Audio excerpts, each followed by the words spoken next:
this edition of the Reidsville Chamber of Commerce News and Views Show. I'm your host, Diane Sawyer, president of the Reidsville Chamber of Commerce. Today's guest is a lady with many titles. We're going to start with owner of the Reidsville Trading Post. Welcome to the show, Amy. Thank you. So, as I said, you have many titles, and we're going to discuss lots of things today. You might just be busier than most of the other busy people in the city of Reidsville because you wear a lot of hats. I do. So let's start with something that is just easy to talk about, the Trading Post. Okay. So I think since the last time we had a show, there has been a lot of changes in your world, which I think that happens on a weekly basis. But pretty much, just give us like a short rundown for folks who've not yet had the opportunity or the pleasure to be in your shop. Tell us a little bit about your shop, and then we're going to talk about your expansion into your new business. Okay. We have been in business, actually just celebrated our 2-year anniversary. Everything we have in our store is 100% local North Carolina. The food, the artisans, except for the old time candy. When we opened, we were going for a general store vibe and have just played off of that and what people like. You can come in and get a one-of-a-kind gift, lots of custom gifts. So it's really fun. And then, as you said, we've expanded quite a bit since we've opened. Yeah, so let's talk about that. You had a little bit of a move. We did. Added quite a bit of space. Yeah. And I know that you have the ability to have more vendors, but you also have this great little space in the back, and its name is? The Workshop. The Workshop. So you and I have been talking about the Workshop. I remember sitting in my office and talking about a name and a logo and all your ideas, and look at it, it's just taken off. Yeah. Tell us what you do in the Workshop. Now, you were actually a huge inspiration on the Workshop. Yeah, I think you and I named it one day sitting in your office. The Workshop has taken off. We were doing kids classes on Saturdays is how it got started. And then a lot of my artisans and other people in the community have come up and wanted to teach classes. It's just a simple place. We're trying to keep it very reasonable. We actually have been doing the Workshop about 7 months now and sell out almost every class. We've got a class on Sunday for door leaners. So it's always something fun. I've done several birthday parties. Learned not to use glitter. Still have glitter everywhere. But we're actually in the process of working with Josh, the building owner, and the city to expand it upstairs, where we're going to add in some 3D printers and copiers and that type of thing to teach classes on that. So door leaners, tell us a little bit about that. You know what those are, the fun little welcome signs. These are going to be painted ones, and the class is $40. We can only get 6 in because they are so long. But Nikki's teaching that class. She owns Purple Wagon. It's a fun class. We have 3 different paint classes we do. We've got a basket weaving class. We've got crochet we do. I'm meeting with about 20 people next week to kind of book up the next couple months on different things, tatting and canning and just some really fun ideas. I love the idea of canning because it's starting to be kind of like a lost art. If you don't have a grandma to teach you how to do it, I mean, there's YouTube, right? And there's lots of stuff that you could, but there's nothing like that hands-on experience. And it's almost that time of year where people are really going to be canning a lot. Which brings me to, you offer still a lot of cheeses and foods, and tell us a little bit about some of that stuff. We do. We have been rebuilding our food stash. We kind of took a break with the construction downtown. It was, we have Ashe County cheese. We have Dutch Kettle. I'm actually bringing in a new pickle lady. If you like pickles, we're going to sample them. She's out of Kernersville. We have local pimento cheese, which is from Homestead, a new restaurant coming in. We sell local bread out of Madison. They're actually in our store and in Madison Dry Goods. So every Thursday we get our bread, our biscuits, and our pimento cheese, and they go fast. Yeah, so. I know that is right. You can't really wait on that kind of stuff, which is really neat because it does go back to that general store, come to town and get your stuff kind of idea. So that's cool. Well, tell us a little bit about, so one of the things after you got established, which it still blows me away that you opened your doors as the pandemic was just breaking. And to be able to be so successful and have all these ideas and continue to grow, you also got involved with the merchants. And you said, if I want my store to be successful, I know I've got to put this out there.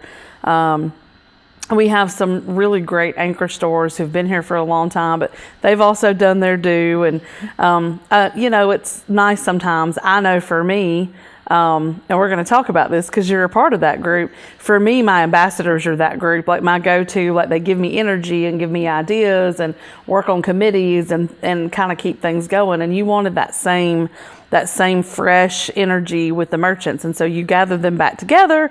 Tell us a little bit about that. What you guys are doing and how that's working. That's been fun. Like you said, there are some anchor stores, and I've learned a lot from, I'll say, Teresa at La Boutique and Tammy at Mishmash are two huge anchor stores, and they have been there for me since day one. I'll hit some days and I'm like, I can't do this anymore. It's just exhausting. And they'll say, all right, we got this. And that's the cool thing about the merchants is we all work together. I don't have it. I send them somewhere else, and we're constantly calling each other and playing off each other, because if we don't work as a team, this downtown's never going to make it. We've got some new ones. We've got CrossFit come in next door. Lots of fun stuff downtown. We work really well together. We all have our ups and downs. We meet once a month and try and plan events. We've got Mother's Day coming up. We're all going to do a huge, I believe, sidewalk sale based on the weather. And, food and hors d'oeuvres, kind of like our spring open house. We have in June, of course, it's the 150th anniversary. We are planning on doing a Monopoly challenge. I'm not real sure on the details on that yet. We're meeting, I guess, next week.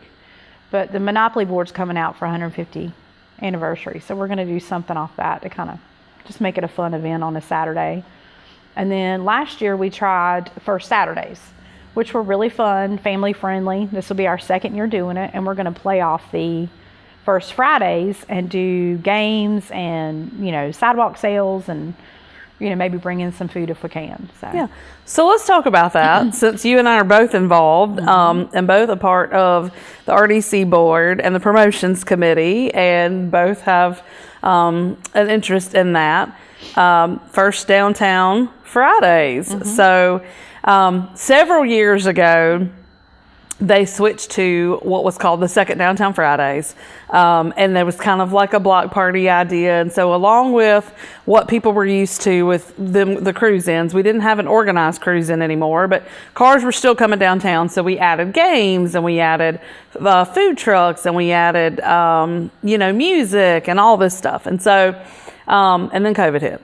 And so we had 1 year of that in 2019, and then COVID hit, and then I think we went through 2020 not doing anything. 2021 tried to bring it back, start doing outside events. And, it just hasn't quite come back the way that we had hoped it would. So after going to a conference this year, our board chair with the RDC in the Main Street program is Adrian. She wanted to do a block party theme. So our first Downtown Friday, happening on May the 5th, which is Cinco de Mayo, which is really exciting.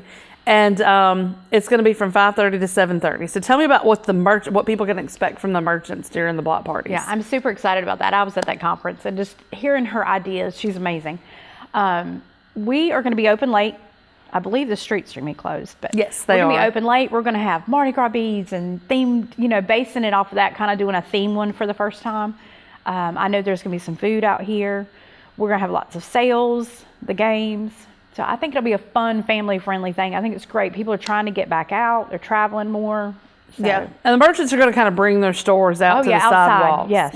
Yeah, so, doors wide open, and let's do this. Yeah, and I think we're encouraging folks, like if they're looking for a drink, they can go to the Fringe, they can go to Lucky City, grab a drink, then come back out in the street, after they've had their drink and shop. And we get a lot of questions, and you and I have both heard about this too.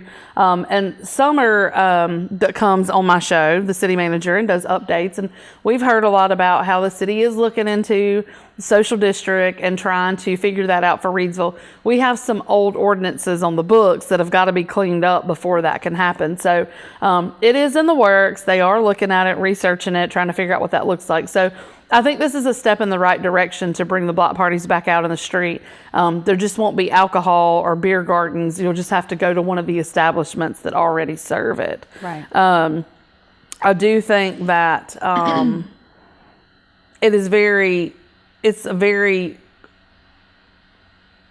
it's a shift, right? Like it's a shift towards these things that you hear about other places doing, which is why I think that it's so exciting that we can go to a conference, be so open to hear things, and then come back and do those. So, we will figure it out. It will be interesting to see how things go. But yeah, so tell us about, one of the things that we wanted to do. And so you're also a chamber champion. And so that's something that we do. We like to feature our chamber champions on our show and just talk about all the things that they're involved in. And that deadline's coming up again for next year. So that is something where we have members who give us that extra support and are extra involved throughout the year. But you're also an ambassador. And so the ambassador program for us has been huge. And I've actually modeled a lot of what our committees are doing after what the RDC committees have accomplished over the years, because committee work is truly like one of the best things, because the folks get together in a more socialization type setting, small group setting where they're having fun and making connections and networking with people, but we're getting like the bigger picture done. So just tell us about, sort of your why. Like, why are you heading up the merchants group, and why are you a chamber ambassador, and why are you so supportive of all these things that are happening? Like, tell other people about like what you benefit from being a part of it, because it is absolutely self-serving. I tell people that, being a part of that stuff, like, yes, we're getting something from you, but the idea is that you're taking something from it too. Like, we are okay with that. That's how I sell it to people. Mm-hmm. Yeah, I do wear a lot of hats. I realized as we were talking, being on the RDC, a chamber champion, ambassador, I've met so many people just in those things, like you said, in small social settings, other people that want to see this town grow. And again, if we don't work together, it's not going to grow. I've gotten so much out of my business, just new ideas, talking to somebody at even a chamber coffee. Just you'll talk to somebody and they go, hey, you should do this. And I'm like, So it benefits everybody. So, one of the things that I think that people you have been a positive light. You've not been afraid to say what you think, but you've been a positive light, and you're willing to learn and to hear what the city has to say, what the Main Street program has to say, what the North Carolina Main Street program has to say, what the chamber has to say, and then you take that and you tend to be very good at regurgitating it in a way that other people can understand, which is also my job, right? Like, so when it comes to, let's talk about the construction downtown, like, for me, I have already seen such a major difference. Like, I love this green space that I have in front of the visitor center now. Like, our path and our brick walkway, and it's so beautiful. It's so wide. Like, when it comes time to do these special events, we're going to have so much more room. You can see the beauty of the buildings downtown, and you can see the ones that need some work too. And that's okay, because, they've got the paint grant and they've got things that they're trying to do to encourage folks to do that. But talk a little bit about the construction and how it's been hard, but it's a growing pain and a necessary evil. It is. And the whole thing, this is something we talk about at RDC, is feet downtown. We're trying to make this a walkable town. It's going to be beautiful when it's done. Yes, as a store owner, there were days we couldn't be open. We all hurt, but the growing pains are going to be worth it. The trees that are coming, like you said, the green spaces. I even see people slowing down already. I mean, there's some things we're going to have to figure out, but I think it's going to be gorgeous in the end. I tell people all the time, one of the questions we get asked a lot is, oh, we're losing parking spaces. I've been out there and I've counted, and I'm like, we're not done yet. And so one of the things that a lot of people don't realize is that it's going to be repaved and restriped.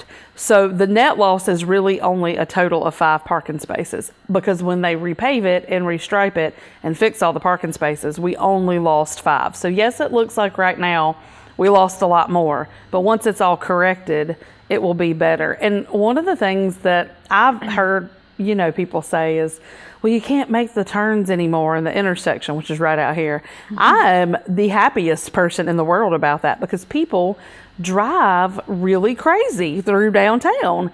And like you said, they're slowing down. And you know what that's good for? They can actually see stuff. Right. They're slowing down and they're seeing stores, they're seeing people, they're seeing things happen. And what's really cool is I've always thought that MLK was so pretty. I have always thought that right outside of Birds and the Fringe, and that 24 Blackbirds has got a beautiful front, the Fringe has got a beautiful front. That whole back street is so pretty. And our office used to be down across from Market Square, and there were all those beautiful crepe myrtles, and I cannot wait to have a crepe myrtle in front of my office again. I am so excited about it. I've got one right out in front of my store I'm excited about. Yeah, so I'm like, it's going to be so pretty, and it's going to make Reidsville, I don't care what people say, the eye is drawn to things that are visually appealing. Yeah. And so that's what we're going for. And I just, growing pains, it sucks. I mean, there were days we had to lock our front door, and that you couldn't go in and out the front door, but it's not the end of the world. We make do. Yeah. And, I've told somebody, whether you go to Greensboro or New York City or wherever, there's always construction, and at the end, it's always for the benefit. So, there's something to be said for this group of people and all of us working together. But you have got just always a ton of ideas and a ton of things you got your hands in. What else have you got on the horizon, or what's coming up in any of those things that you wear hats for? I've got some new vendors coming in. Like I said, I'm trying to grow the workshop space. It's been so much fun to watch people come together and just socialize and make crafts, and people that can't draw a stick figure, who is me, come out and I'm like, I made that, so that's my focus right now, is to get my artisans more involved. I want to have some of them working in the store, a couple hours a month, just so people can meet them, because it's fun to meet the person that made the lotion or the sign. So that's my feature right now. So tell us about that. How do people find out about the classes? I am working on a website, but right now we're posting it strictly on Facebook and Instagram, unfortunately. Okay. I have a schedule inside the store that's printed out for a paper schedule. We're trying to keep it booked about 3 months ahead of time. So tell us how to find you. What are your social media pages? What is your address? What do people look for? Reidsville Trading Post, or you can look me up under my name. I post there as well. And I forgot to mention this with the merchants. We have created a Downtown Merchants event page. If you go on and find that, it's Downtown Reidsville Merchants event page. We're going to work on trying to keep that updated weekly, featuring different stores downtown. A Nicole's maybe having a sale, or 1001 Treasures. They'll be posting on there as well, and we'll work on kind of growing that. So those are, 3 good things to go on Instagram and Facebook. And you said you've got new vendors coming in. Tell us about your new vendors. I have, one of them I can't say yet. She hasn't made an announcement, but I have several new food vendors coming in. I have my lady who makes baskets is going to do some in the store. We have some new wood products. I've got ink pens now. That's one I got this week. What else have we got? I think my favorite thing is, not only do you have the general store feel, you have very much a gift shop feel, but it's custom gifts. And so I know that you can do custom orders for things too. Tell us about how that works, and usually what the turnaround is on that. Every vendor has their own cards out there, or I can give you their information and we take orders in shop. Usually custom orders take between 3 to 7 days, depends on what it is. But anybody can make anything custom. You can bring a picture of your dog, and I've got somebody in there that can make you something. Lotions, I have goat soap in there. Gift baskets, that's something we're working on too, so with my different vendors. But you just come in, if you find something you like, or you have an idea that you found online, bring it in. I guarantee you I've got somebody that can make it. So I also know that you do gift baskets for things. We just purchased one. Tell us about how that works, what you need to do. One of my favorite things to do, because I'm not creative, but a lot of times people will call me and say, hey, I need a $60 Mother's Day basket, bath themed or food themed. And I just go around and pull from my different vendors. So you're supporting a lot of local artisans in there. And sometimes they want cards with them. We have gift cards. It's just a lot of fun. So we've got kids things in there as well too. Tell us about the kid things. Yeah, I've got some 3D printed. I've got Taya, who's out of Winston, who makes crocheted animals. She's actually custom making a purple dragon with green eyes for somebody. So, So tell us about when you say 3D and you were talking about putting that stuff upstairs. For people who don't understand what that means, can you explain that? My son actually does the 3D printing. I guess it's like a plastic thing. You program it in and it prints out in 3D. Maybe I should do a video and post it, but it's really cool. You can have that rabbit right there made. I could do a building of the chamber. He can do items up to about 12 inches, which That's is just really so fun. cool. Fidget spinners and all kinds of stuff. It's just crazy to think that something can come out like that. So we're going to teach classes on that as well. So that's going to be really exciting. Yeah. I think you should do a video on that. Do you have other how to do videos? I don't, but I like that. I'd see thinking outside the box. There we go. So maybe you need to create yourself a content playlist. I know somebody who could help us with some of that. Well, we've got some time left. Is there anything that we haven't covered that you want to talk about, or things that maybe you want to expand upon that you thought you didn't have time to talk about? Right. Just the downtown. It is growing. There's lots of shops down here. Make sure you support local because supports our economy, supports small businesses. So that's really important. Let's talk about that a little bit more. Let's talk about the idea, like the thing that I hear, right? Like I have tons of friends that, you know, older than me, younger than me, around the same age, that leave Rockingham County every day and travel somewhere to go to work. And then when they come back home, they're like, Diane, you talk about shopping local all the time, but when I get back home, stores aren't open. And I'm like, yes. So we've had a lot of conversations about that. Your store stays open till? Right now 5, but I'm getting ready to open back up at 6. And I'll tell you too, a lot of these store owners, I have people that'll call me and say, hey, I'm on my way home. Can you stay open? Most of us don't mind staying where you can do like a little private shop, you know. Yes. So I'm so glad you said that. Like I have found that to be, and it's the same way like here at the chamber. I mean, guys, we're a small town. Like it still operates the same way on people, relationships, connections. People will call and be like, we close at 4. And so most days it's not an issue, but sometimes somebody needs to come pick something up. They're coming from something else.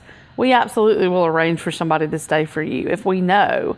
So communication. Yeah, communication. I think honestly, everything that goes on, it comes back to that. And I mean, I'm finding it too, like, even with my own team, I'm involved in all these things, and then I'm like, oh, no, I've got to remember to tell them about this change or how this is happening. And so I'm doing a better job of that. But, you know, this leads me to the conversation of it is a small town, but we're also growing. Oh, yeah. And we've got the casino coming 20 minutes away. We're already seeing, I mean, their temporary casino is going to be open in just a few short months. And then the permanent will be open supposedly by fourth quarter next year. So that is going to really start to see growth in Reidsville. And I think I can take this opportunity, because you're a part of all these things moving forward, to say that we are having a series of franchise events, starting with the first one on May the 18th at the Penthouse here in Reidsville. And we are bringing together business owners, franchise owners, potential franchise owners, landowners, brokers, real estate agents, just anybody, investors, so that we can learn about how to do business in Reidsville, how to open a franchise in Reidsville, how to match make some of these different partners to create some new ideas.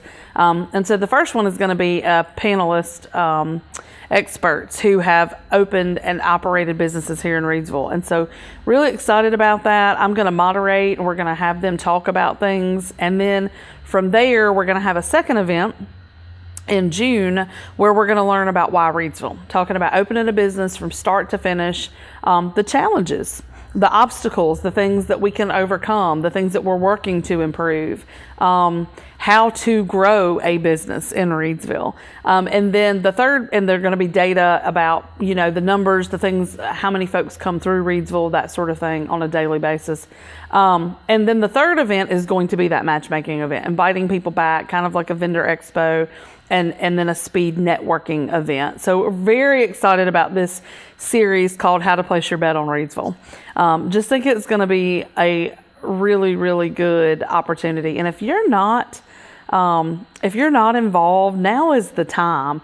Go talk to somebody like an Amy who opened a business downtown during a pandemic, has grown exponentially, has been super successful, has gotten involved in so many things. But you would be happy to talk to anybody. Come in anytime. Call me, message me. Yes, definitely. Yeah. So, swing by the chamber. We're happy to talk to you. We're just really excited about the things that are coming. I have seen so much growth and so much change in the 12 years that I've been at the chamber. And I think that we're going to continue to see that kind of growth. So I can see it just in 2 years. Yeah. You mentioned the casino in Danville. I've had 3 different groups in the last 2 weeks that have moved here to work at the casino. Yep. And they're living in Reidsville. That's right. So they come down and grab a cup of coffee and shop. That's huge. It's going to be huge. What a lot of people don't know is about things like the casino. So it's kind of funny. I have a connection to somebody who landed a job there.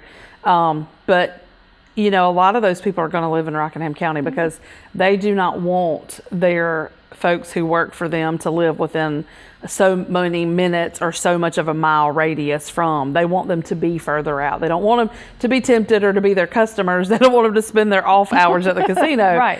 They want them to drive back home. And then, so Reidsville is going to, and then once I-785 is done and those upgrades are done and that blue shield goes on the interstate, people are going to have to come through Reidsville on 29. If they're coming from anywhere in North Carolina on that side of the highway, they're going to have to come through Reidsville to get to that casino. Right.